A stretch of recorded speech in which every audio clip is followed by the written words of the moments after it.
Ira Epstein of Linn Associates with your agriculture wrap-up, and this wrap-up is for Tuesday, the 10th of March, 2020, 5:20 p.m. I'm very late today, so let's get on to the facts. You had a big rally in the stock market as the government is talking about more aid to the economy, payroll tax deferments, other ideas coming out, but there's nothing concrete yet. It's ideas, and remember that. And as Larry Kudlow was just on TV as the president's healthcare unit, that's what I'm calling them, we're out there talking, they're working on it, they're not quite there.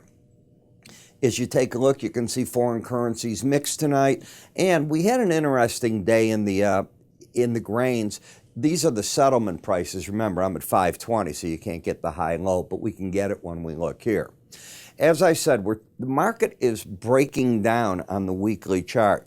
We're back into an area that we've been at before, right in through this number. Let's just go to that last low close, which was, for all purposes, 872.5.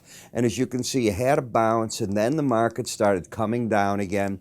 And here we are again pushing that general zone. So something you have to keep your eye on. If you get too far under it, not going to be very pretty. We saw the supply-demand report come out today, this afternoon, about 11 in the morning. There was nothing there that was market moving one way or the other. We tried, and I'm talking the market tried to fill a gap in the chart. Didn't do a very good job of it. We'll see if it can finish it off tomorrow. And that gap, you'd have to get up to the low of this day, which was 888.5. And as you can see, the market's trying to get up there and see if it can do anything with that.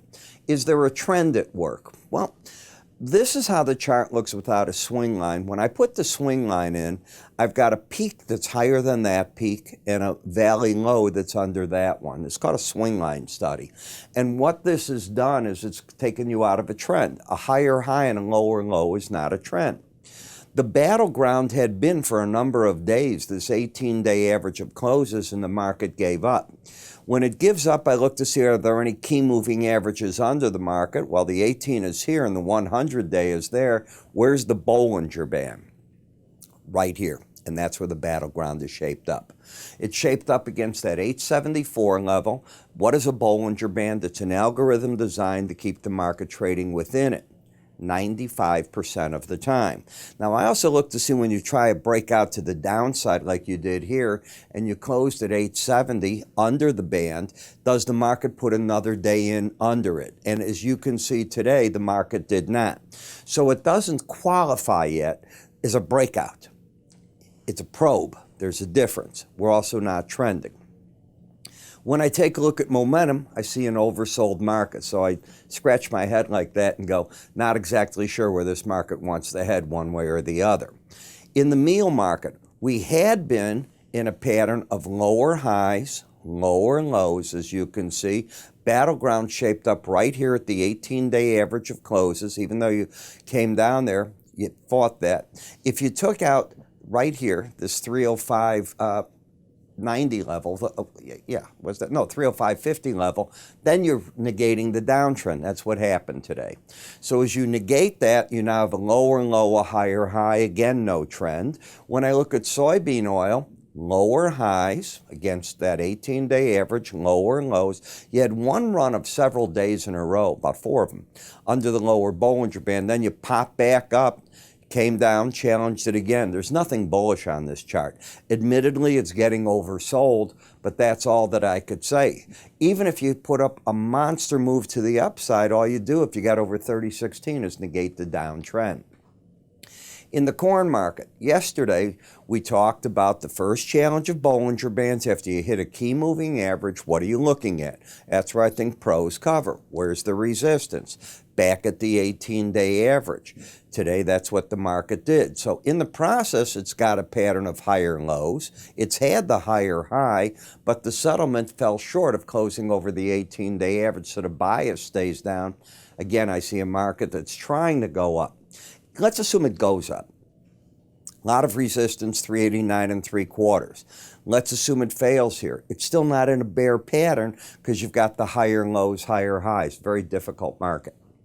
In the wheat market, still bearish but oversold, and this market lost the idea of embedding. Now, embedding means you get both numbers settling where? Under 20. You had them under 20 here, you have them under 20 here, you have them under 20, and there.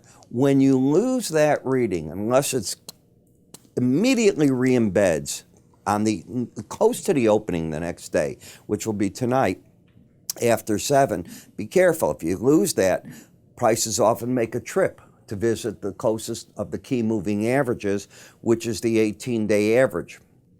In the sugar market, you've had a run that has been unbelievable to the downside. We were talking, you and I were talking back here, that I said, watch out, there's a seasonal to the down, and the market didn't give you a chance. It just went into that vertical decline, basically. I imagine some of you sold short, but you had to do it under the Bollinger Band. Forget it. It's done its job. It's embedded. It's still bearish. Resistance is now the 100-day average of closes. Coffee had this neat run-up as China got better with its situation in terms of the coronavirus. Now the problem for coffee is Europe is shut down in terms of Italy. The cafes are open during the day. They're closed at dusk. That's not good. U.S., New Rochelle was just put into a quarantine in New Rochelle, New York. Other areas are coming. They are coming. Harvard is shut down now. Harvard's telling students to go online. That's how they're going to do their schooling. It's one after the other, sporting events and so on. So you're getting this whipsaw in this coffee market, a higher high and lower low, as it understands those demand restraints. But it's not just the U.S. It's everywhere that you're looking. Cattle continues this massive decline with a bearish embedded reading until you lose the red line here over 20. I expect the pros are going to sell. I'm probably going to move away tomorrow or the day after to the June contract. In the hogs, always look for this sideways action. Out of there comes trends. And the longer you go, which is a long time here, you're churning price momentum. You're not giving anybody any follow-through, but when it breaks out, it can be a son of a gun. So you put it all together, you try to come up with the game plan, and that's what we do, especially if you're an ag trader, because our firm writes so much on agriculture products throughout the whole day. We're broadcasting in our charting software. If you haven't tried it, you want to get a free trial and you get the free offers. Listen to it. And if you miss the broadcast, no problem. Go to the media part.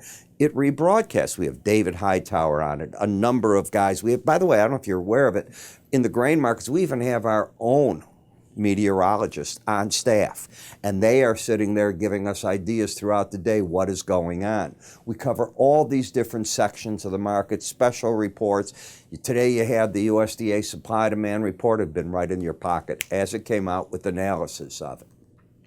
How do you get this and try the charting software? Simple. Go to our website, www.iraepstein.com. You'll see on the right-hand side of it, it says free offers. Choose the ones you want. You can also click up here. If you're watching me on YouTube, it'll take you right there. I'm Ira. Have a good day.